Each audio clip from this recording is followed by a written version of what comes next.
Okay, I'm standing on the red carpet with Pam Turner. She's the author of numerous nonfiction books, really, mostly, and most recently, I think, A Life in the Wild, which won the Golden Kite Award. So can you tell us a little bit about what it was like to win the Golden Kite? Oh, well, it was a huge thrill, and it was kind of an odd way that I found out about it, because they were trying to call me, and apparently they had asked for my phone number in an email, and I had given the wrong number, and so they ended up calling the Pima County Sheriff's Department. So I don't. So they thought maybe you were an inmate or something? Maybe I was on a bender in Arizona or something. But yeah, they finally did get a hold of me. But yeah, it was a memorable day.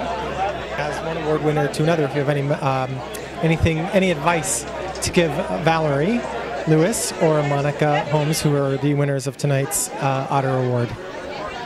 Oh, any advice? Well, I can pass on my conversation with Richard Peck, because he was sitting next to me at the SCBWI Golden Kite Award Luncheon. And I was really, really nervous, shaking. And I had to go up and give a little talk. And to distract myself, I asked him, because he's won the Newbery, I said, well, wasn't it really scary when you had to get up and talk in front of that huge ballroom full of people? It must have been so scary. What did you do?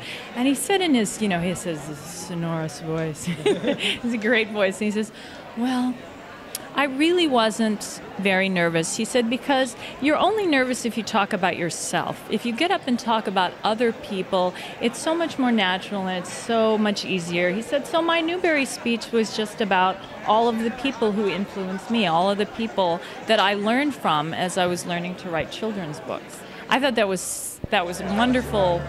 It was so helpful to me. So that begs the questions, who has influenced you in your work? Oh, wow.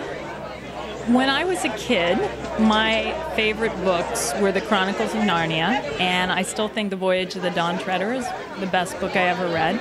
And I always am, and I also used to read a lot of nonfiction. I love stories about animals, which is probably why I like the Chronicles of Narnia so much.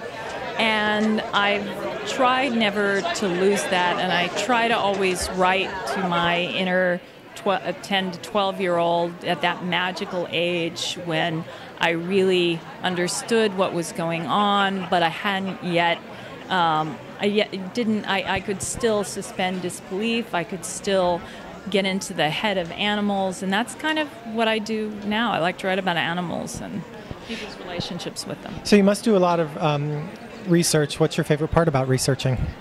My favorite part about researching is the access I get to people and places, scientists I would never otherwise be able to get close to. So my next book is going to be about dolphins, so I'm going to Western Australia next summer and working with the dolphin scientists. I've swam with wild dolphins myself, and it's an awesome experience.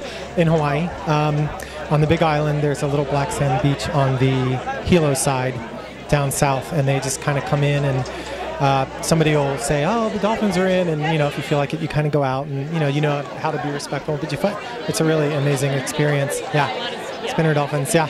Okay. Well, do you have any final message you'd like to send to booksellers or Monica and Valerie or anything like that? As an author, I just really appreciate all the time and the effort that they spend in events like the Otter Dinner, but also just day to day in trying to promote excellent children's books and trying to match the right child with the right book. It's a special talent. Go booksellers. Yes. All right. Thank you. Thank you.